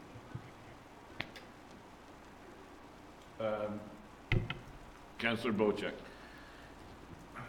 Yeah, when it comes to a setback from a septic tank, I think we have, or septic bed, we have precedents here that was set not too long in the past, and that would be 2 Island 20, where a septic system didn't meet the setback.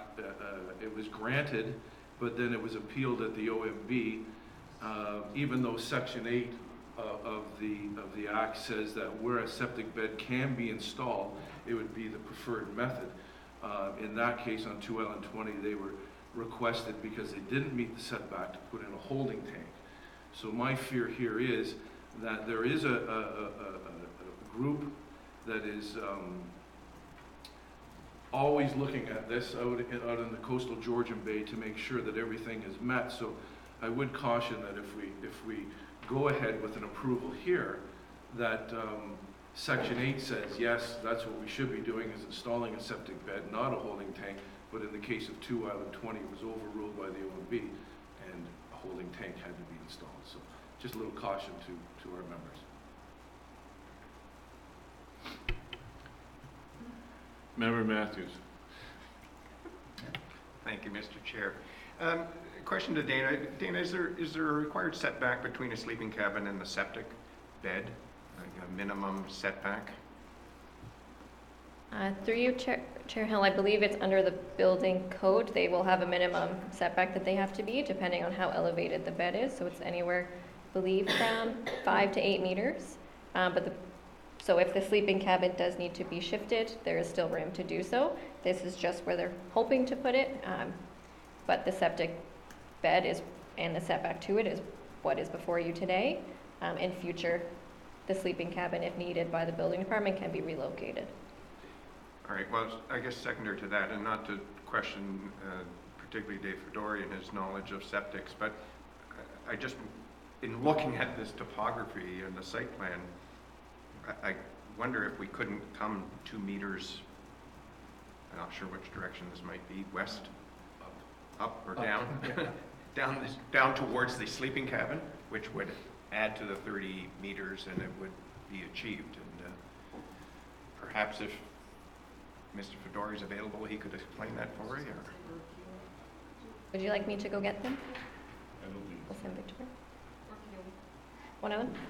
Great. If you wouldn't mind, that would be great, thank you. I don't see why it can't be moved to comply. Yeah.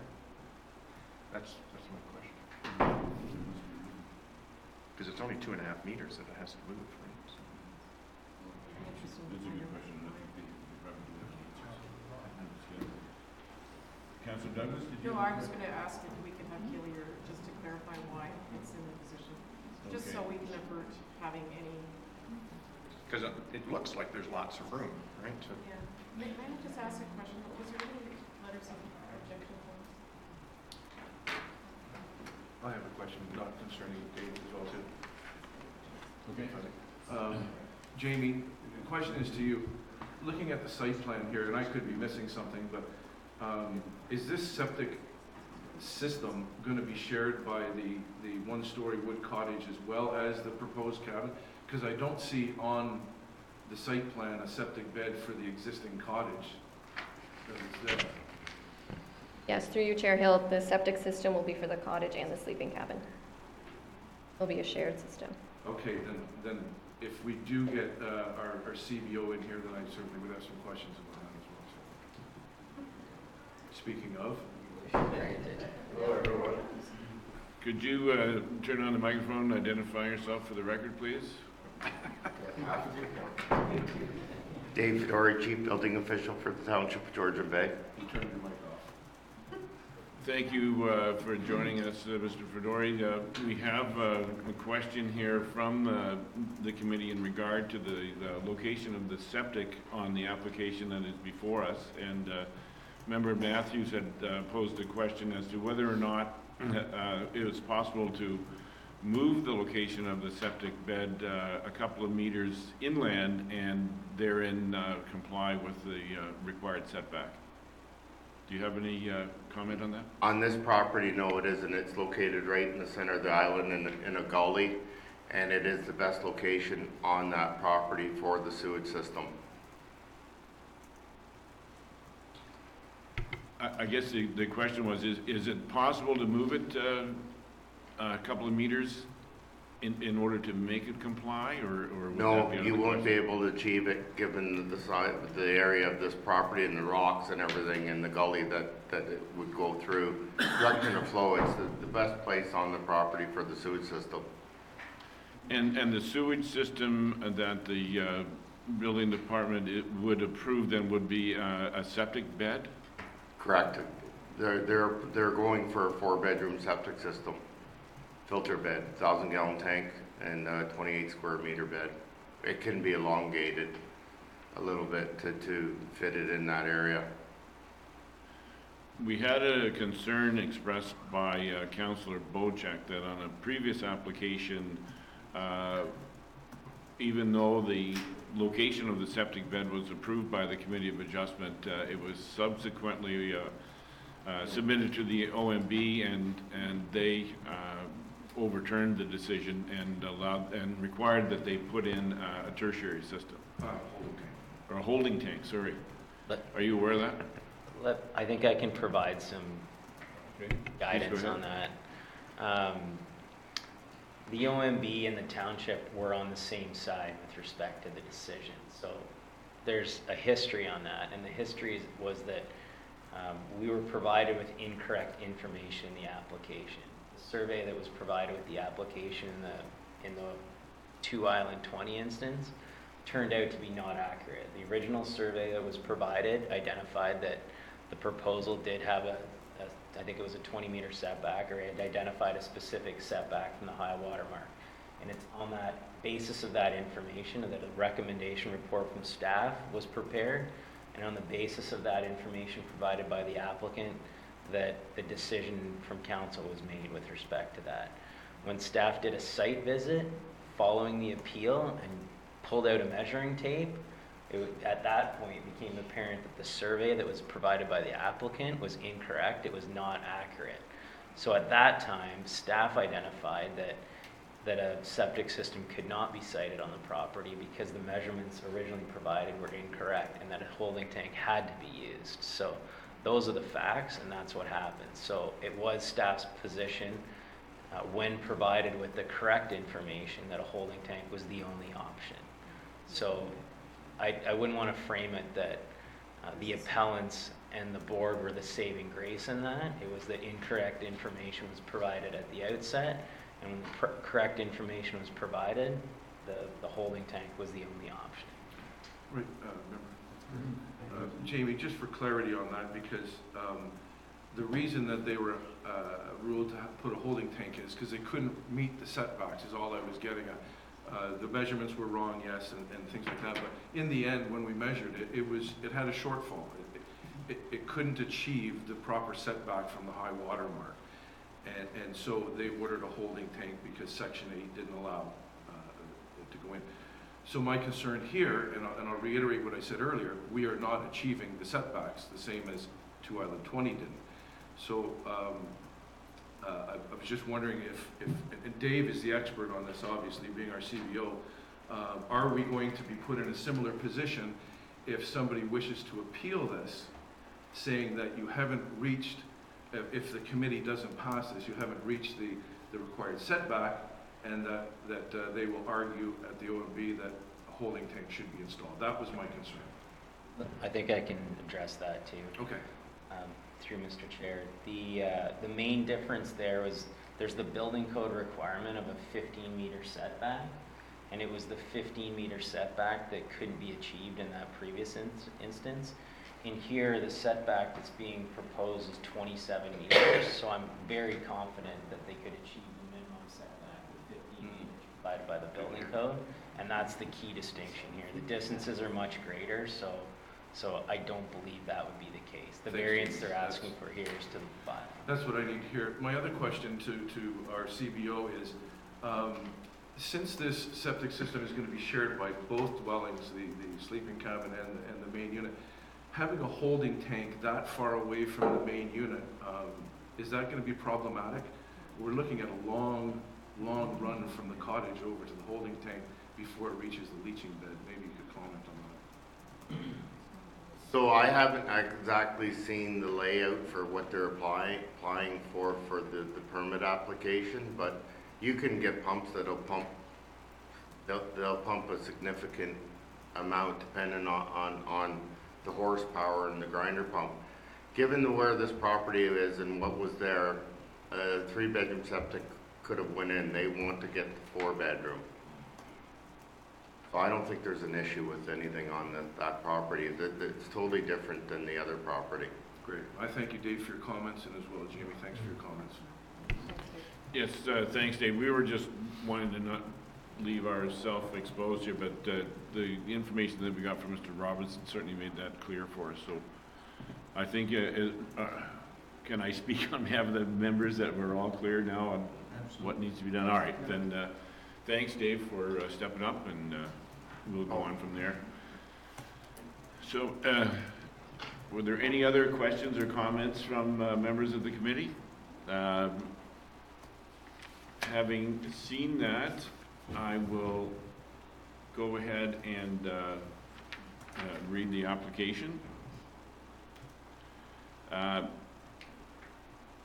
Be it resolved that the Township of Georgian Bay Committee of Adjustment approves minor variance application A18-47 to zoning bylaw number 2014-75 for 4 Island 1460 Georgian Bay to permit reduction in the minimum required front yard setback to a septic from 27.6 meters where 30 meters is required to facilitate the construction of a septic system pursuant to the Shoreline Residential Island Type 2 zone, subject to the following. That approval of this variance is granted and fixed to the subject site plan, extent, location, scale, and use contemplated in the application. That a site plan control approval application be submitted and approved, and that a site plan agreement be executed detailing the proposed development in the manner prescribed by the applicable policies of the Township of Georgian Bay official plan as they relate to the administration of site plan control. And that approval of this variance expires 3 years from the date of decision if building permits have not been issued for the approved structure. All those in favor? Carried.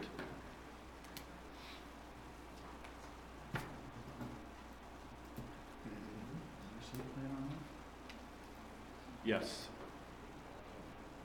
I have a question. Yeah, first, we have to have Member Ferguson comment on the site plan control. Are you familiar with site plan control? Am I, no, I'm No, not. okay, so it's a legally binding document which is drawn up by the township. You have the privilege of paying $500 for it to happen. It's registered on your property, and until that's in place, you will not obtain a building permit. So I would recommend that you get in touch with Dana or talk to Dana and start that process as soon as possible. It does take some time. Okay, so that's something that is sorted out here with the township? Yes. And that has to be in place before we can proceed with You installing the septic pad? Yes, until that document, site plan agreement's in place, that's required prior to a building permit being issued. Okay. And we can't do the septic bed until we get the building permit? Correct. Can anyone provide me with an approximate time frame on how long that takes? I'm sorry, what was that? I would say the building department, you would need to discuss with the planning and the building department. Oh, okay, all right. Okay. I did have another question, just with regard to the remarks about a similar application being appealed to the OMB. I'm thinking there's a time frame. If somebody wants to appeal this decision, they can appeal it to the OMB. I was just wondering what time frame they have to appeal it. 90 days? 20. So if nothing happens in 20 days, then we're probably good to go. Get the site plan thing.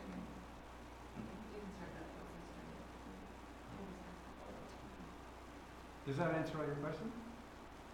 All that I can think of right now. Thank you. All right, thank you very much. Thanks a lot. Okay, so that is those were all the applications that required public input.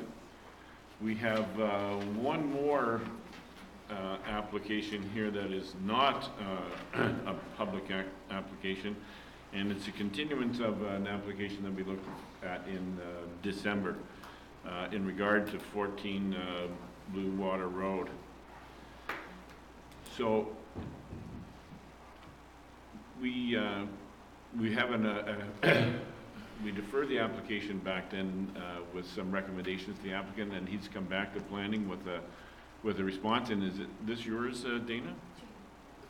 Oh, it's Jamie. I'm going to deal with this, Mr. Jamie, Chair. okay. To the planner. So just a bit of a brief overview. You did have recommendations at the last time, specifically the concerns related to the application surrounding the garage on the prop that was being proposed. The garage is no longer part of the application, it's been removed. So the only variance being asked of the committee is the side yard setback of 1.22 meters for the one rental cottage.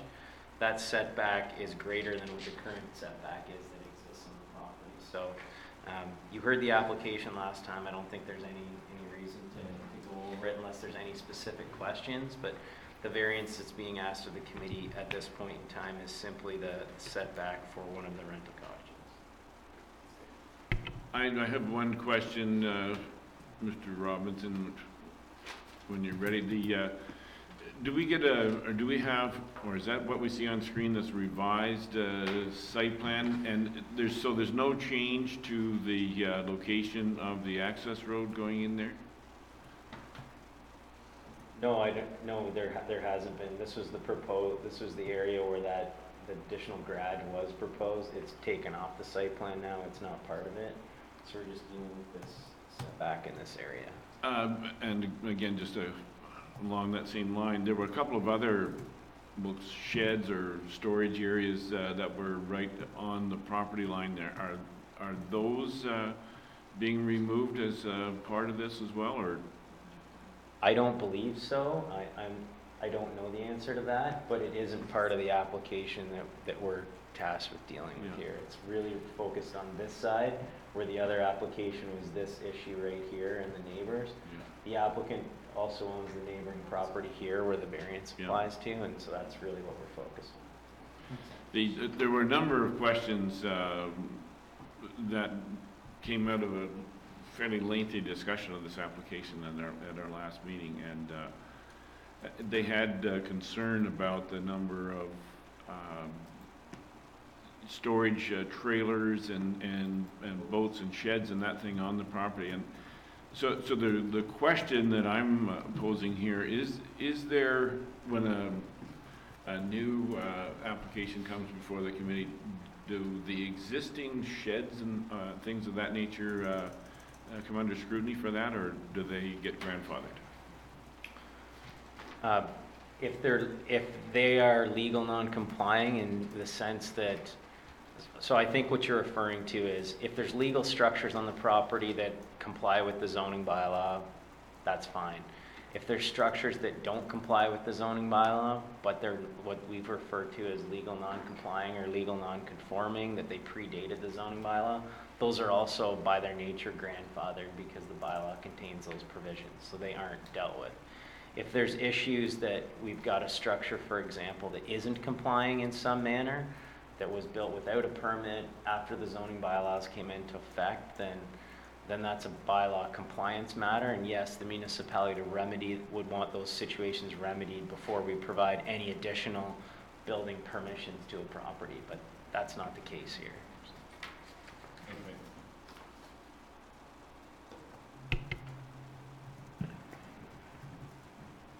Councillor Bochek.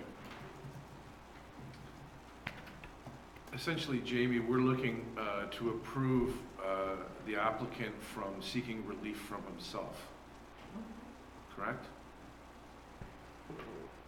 In terms of himself, you mean because he's the neighboring property owner? Because he is the neighboring property as well. I guess that's one way of looking at it. Sure. I think this should go to the Department of Redundancy Department. I'm fine moving forward with this application. The way, and I commend the applicant for taking the steps to remove the portion of the application that was causing the issue with the battens next door. Thank you. Any further? Are there any further questions regarding this application? Okay, seeing none, I'll read the motion here. Be it resolved that the Township of Georgian Bay Committee of Adjustment approves minor variance application A18-34 to zoning bylaw 2014-75 for 14 Blue Water Road to permit a reduction in the minimum required side yard setback to a proposed rental dwelling where 10 meters is required to 1.22 meters pursuant to the tourist commercial zone, subject to the following. That approval of this variance is granted and fixed to the subject site plan extent, location, scale, and use contemplated in the application. That a site plan control approval application is submitted and approved, and that a site plan agreement is executed detailing the proposed development of vegetation protection areas in the manner prescribed by the applicable policies of the Township of Georgian Bay official plan as they relate to the administration of site plan control. And that approval of this variance expires 3 years from the date of decision if building permits have not been issued for the approved status, for the approved structures. That approval of the variance is based on the ability of the property to accommodate a new septic system in accordance with the requirements of the building department. All those in favor? Carried.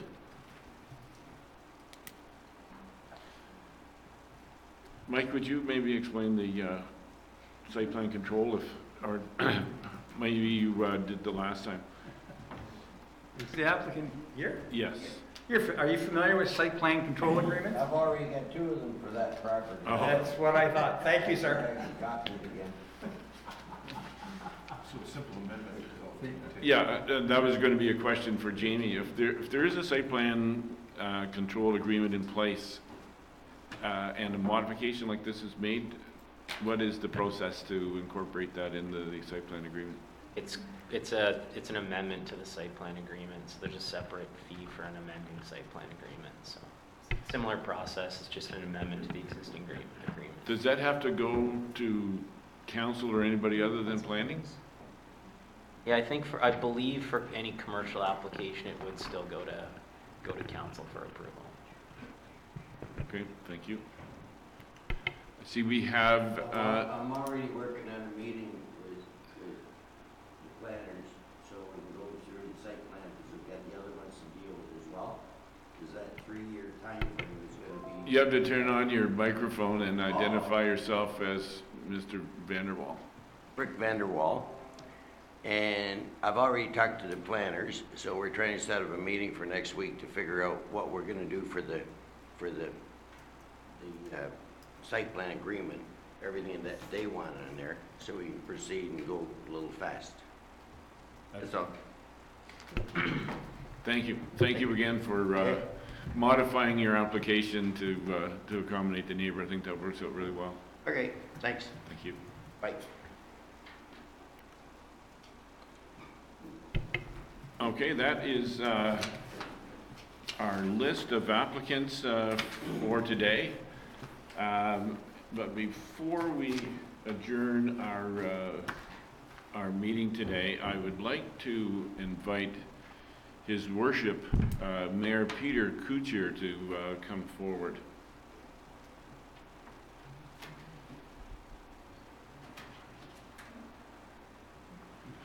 Mr. Kuchar would like to address the committee briefly, if we could bear your indulgence. Thank you, Acting Chair Hill. I would like to present this card and thanks to Mr. Ken Albro for all his service on the Committee of Adjustment and to the Township on the whole, but on behalf of all of us sitting in this circle, more or less, we'd like to say thank you very much for all your service. It is greatly appreciated and greatly respected, and we'll miss you. Hear, hear.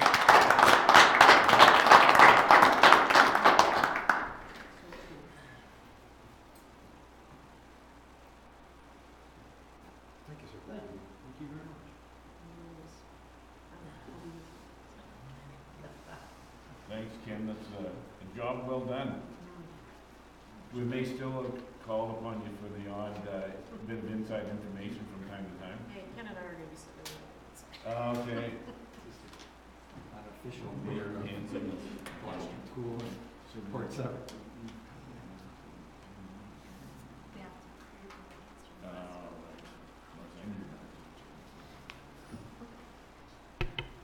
So I expect everyone has had an opportunity to review the minutes of our December meeting.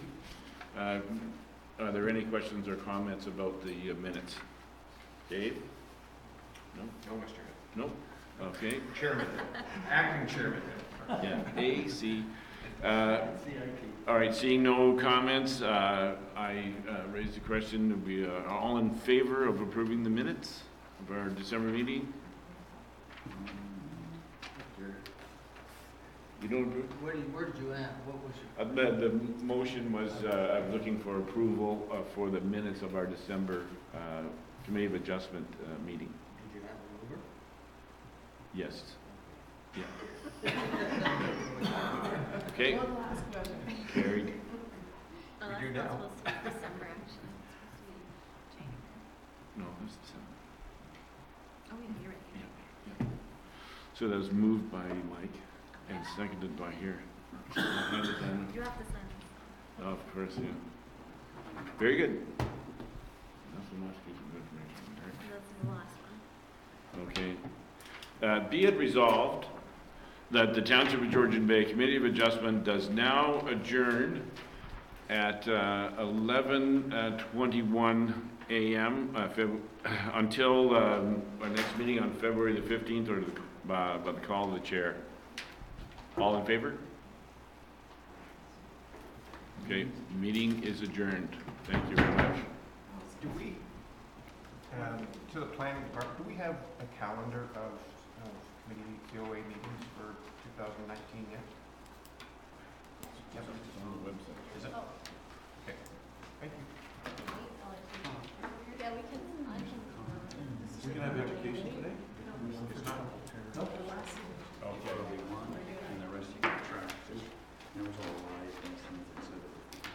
Oh, okay. Wow. Thank you very much. Okay. Ready? Ken. Yeah, now we'll be at that meeting. Ken. That's okay. Ken.